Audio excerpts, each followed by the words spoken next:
함께 말씀 보도록 하겠습니다. 오늘 말씀은 이사야 14장 24절부터 32절까지 말씀입니다. 이사야 14장 24절부터 32절까지 말씀을 제가 봉독하도록 하겠습니다. 만군의 여호와께서 맹세하여 이르시되 내가 생각한 것이 반드시 되며 내가 경영한 것을 반드시 이루리라. 내가 아수르를 나의 땅에서 파하며 나의 산에서 그것을 짓밟으리니 그때에 그의 멍에가 이스라엘에게서 떠나고 그의 짐이 그들의 어깨에서 벗어질 것이라. 이것이 온 세계를 향하여 정한 경영이며 이것이 열방을 향하여 편 손이라 하셨나니 만군의 여호와께서 경영하셨은즉 누가 능히 그것을 패하며 그의 손을 펴셨은즉 누가 능히 그것을 돌이키랴. 아하스 왕이 죽던 해에 이 경고가 임하니라. 블레셋 온 땅이여 너를 치던 막대기가 부러졌다고 기뻐하지 말라. 뱀의 뿌리에서는 독사가 나겠고 그의 열매는 날아다니는 불뱀이 되리라. 가난한 자의 장자는 먹겠고 궁핍한 자는 평안히 누우려니와 내가 내 뿌리를 기근으로 죽일 것이요 내게 남은 자는 살육을 당하리라. 성문이여 슬피 울지어다. 성읍이여 부르짖을지어다. 너 블레셋이여 다 소멸되리로다. 대저 연기가 북방에서 오는데 그 대열에서 벗어난 자가 없느니라. 그 나라 사신들에게 어떻게 대답하겠느냐. 여호와께서 시온을 세우셨으니 그의 백성의 곤고한 자들이 그 안에서 피난하리라 할 것이니라. 아멘. 높은 빌딩이나 산을 오르게 되면 온 세상이 마치 장난감처럼 조만하게 정말로 작게 보입니다. 그래서 마치 높은 산 한중간에 서 있게 되면 내가 마치 이 세상의 중심에 서 있는 것 같고 또한 가장 높은 곳에서 그 자리를 잡고 있는 것처럼 내가 세상의 가장 위에 있는 것처럼 느끼게 됩니다. 그래서 이 세상에 그 느낌을 만끽하기 위해서 때로는 그 넓은 하늘을 배경으로 해서 손을 뻗어서 사진을 찍기도 하고요. 또한 그 하늘에 떠 있는 그 태양을 이렇게 손으로 이렇게 살짝 아시죠? 이렇게 손을 대면서 사진을 찍으면서 마치 내가 세상의 가장 높은 곳 그리고 가장 중심에 서 있는 것을 만끽하는 것 같습니다. 그때 때로는 어린아이의 심정으로는 하나님께서 이러한 관점에서 이 세상을 바라보고 계시지 않을까 또 그렇게 생각해 봅니다. 높은 곳에 서서 세상을 바라볼 때에도 내가 세상의 중심인 것처럼 느끼는데 만약 내가 한 나라의 패권을 장악하거나 그리고 그만큼의 힘과 권력을 가지게 된다면 점차 나도 모르는 새 그리고 나도 느끼지 못한 새 이 세상의 중심에 바로 내가 가장 높게 서 있는 자처럼 느껴지고 또한 그렇게 군림하려고 하는 교만이 우리 마음 가운데서 점차 올라올 때도 또한 그렇게 내 생각과 판단을 그렇게 신뢰할 수도 있을 것 같습니다. 오늘 말씀에서 하나님께서는 이사야 선지자를 통하여서 하나님을 따르지 않고 우상과 교만을 따르고 있는 아수르와 그리고 블레셋에 대한 이 심판의 메시지를 전하고 있으십니다. 먼저 25절에서 등장하고 있는 이 아수르는 당시에 이 강력한 그들의 힘으로 먼저는 이 북이스라엘을 장악하고 이제 남유다까지 넘보고 있는 강대국이었습니다. 그래서 아수르는 마치 높은 산 꼭대기에서 마치 하나님은 일찌감치 넘어섰고 이제는 자신들이 이 세상의 중심이고 모든 것을 장악할 수 있을 것이라 생각하는 이 교만 가운데 빠져 있었습니다. 그래서 하나님께서는 오늘 말씀을 통하여서 이 교만한 아수르에 대한 하나님의 심판이 있을 것에 대하여서 예언하고 있습니다. 그런데 우리는 잘 알고 있습니다. 인간이 제 아무리 가장 높은 곳에 올라선다 한들 그리고 제 아무리 드넓은 하늘의 그 중심에 서 있고 이 세상을 바라본다고 한들 내가 서 있는 그 산도 그리고 내가 바라보고 있는 그 하늘도 또한 내가 손으로 그렇게 집어보려고 하는 그 태양도 다 하나님께서 만드시고 하나님께서 통치하고 계시다는 것을 우리는 잘 알고 있습니다. 즉 아수르가 마치 자신들의 힘과 능력과 어떠한 나라의 그 부강함으로 온 세상을 통치하려고 하고 온 세상을 장악하려고 하더라도 그들의 모든 계획과 그들의 모든 행함은 다 하나님의 그 경영하심 가운데 있고 또한 하나님의 절대적인 통치 아래에 있다라는 것입니다. 그래서 하나님께서는 먼저 하나님을 거스르고 교만하게 행하고 있는 그 아수르를 그들이 자부하며 그들이 가장 높은 곳에 서 있다고 자부하는 그 산에서부터 그리고 그 땅에서부터 하나님께서는 그 모든 것들이 다 그들이 서 있는 땅도, 그들이 바라보고 있는 하늘도 다 하나님 것이기에 오늘 말씀에서 하나님께서는 나의 땅과 나의 산에서 이제는 그들을 다 파하시고 짓밟으실 것이라 라고 말씀하십니다. 그리고 하나님께서는 지금 아수르의 심판을 예언하고 계시지만 이사야 선지자를 통하여서 남유다 백성들이 하나님을 따르지 않고 교만함을 이어간다면 이 아수르를 바로 하나님의 심판의 도구로서 사용하셔서 이제는 남유다가 아수르처럼 이 심판의 결과를 맞이할 것이라는 것을 또한 말씀하고 계십니다.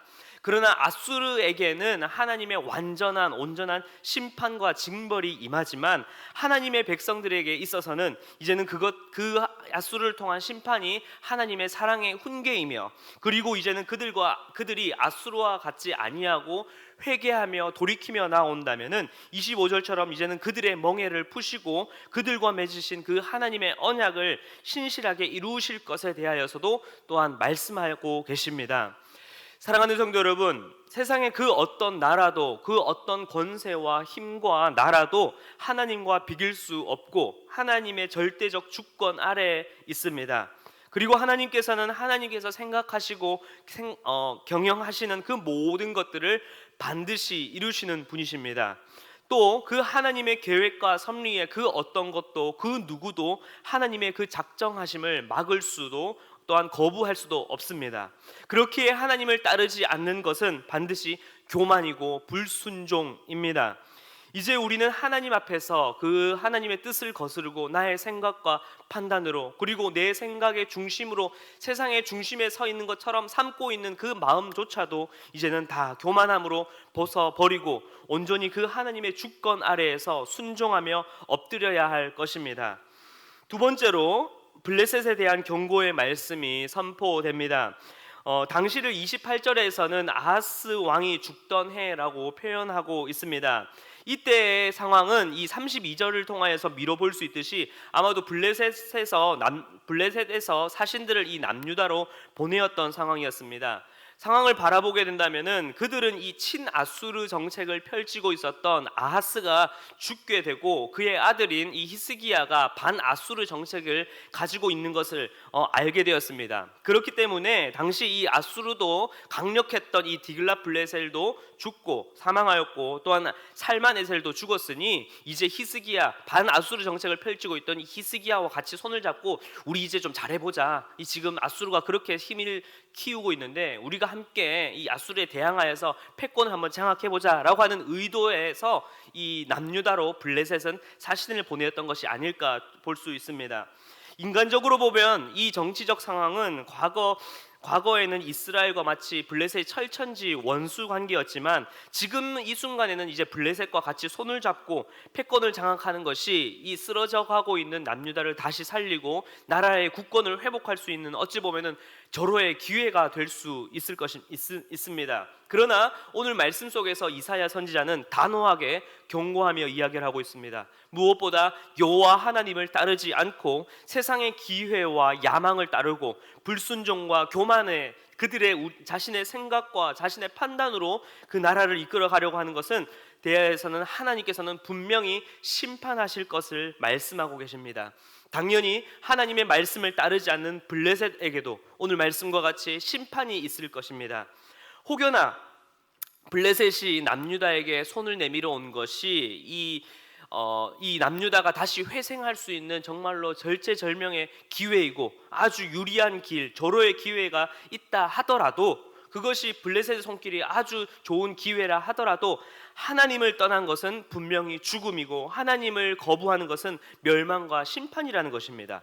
그렇게 남유다는, 그리고 오늘 우리는 하나님이 아닌 다른 것을 따르지 않고 온전히 하나님만을 바라보는 삶이 되어야 할 것입니다. 설령 하나님을 따르는 그 길이, 하나님을 섬기며 나아가는 그 발걸음이 내가 기대하고 내가 소원했던 그 기회가 아닌, 때로는 고난과 어려움과 또한 위기의 상황을 맞이하는 그 현실이라 하더라도 만군의 여호와 하나님만을 의지하고 오직 여호와께서 세우신 그 시온으로 피한다면 분명히 우리는, 그리고 남유다는 구원을 받을 것이라 오늘 말씀에서는 이야기하고 있습니다. 사랑하는 성도 여러분, 때로는 살아가는 그 인생 가운데에 앗수르와 같이 내 삶 가운데 힘과 성공과 번영이 찾아올 수 있습니다. 내가 계획하고 내가 추진했던 그 일들이 세상 속에서 안 인정을 받게 되고, 또한 세상을 통하여서 내가 박수를 받는 자리에, 그러한 위치에 서게 되는, 마치 내가 세상의 중심과 그리고 세상의 가장 높은 곳에 있을 때도 있는 상황을 맞이할 수도 있습니다. 설령 그것이 아니더라도 블레셋과 같이 세상에서 내가 성공할 수 있는, 소위 대박을 칠 수 있는, 또한 그렇게 하나님과 같이 될 수 있다라고 하는 그러한 절호의 기회가 마치 선악과와 같이 우리에게 손을 내밀 때도 있고, 또한 그렇게 제안을 해올 수 있습니다. 그때 우리는 이 세상의 아수르와 그리고 블레셋의 시선을 두는 것이 아니라, 이제는 우리가 그것을 바라보고 그것을 추구하는 것이 아니라 바로 눈을 들어서 우리의 진정한 도움이 되시는 여호와 하나님만을 바라보고 겸손히 그 하나님의 완전하시고 불변하시며 영원하신 그 계획과 그 경영하심을 날마다 신뢰하고 따르는 우리들이 되어야 할 것입니다. 말씀을 마무리하겠습니다. 이제 세상의 욕심과 교만함의 유혹을 따르지 않고, 이제는 나의 생각과 판단, 나의 모든 자아는 그 십자가 앞에서 완전히 죽고 온전히 그 주님의 뜻과 그 주님의 경영하심만이 살아서 우리의 통치자가 되시는 그 하나님만을 날마다 따라 나아가시는 우리 모든 성도님들이 되시길 간절히 기도합니다. 오늘 말씀에서는 분명히 전하고 있습니다. 하나님을 따르지 않는 교만한 자에게 주어지는 것은 죽음과 심판이며, 그러나 겸손히 하나님을 따르는 자들에게 주어지는 것은 생명과 구원이라는 것입니다. 그리고 하나님께서는 분명히 말씀대로 말씀하신 것처럼 그 말씀대로 성취하시고, 그 말씀대로 하나님께서는 완벽히 이루실 것입니다.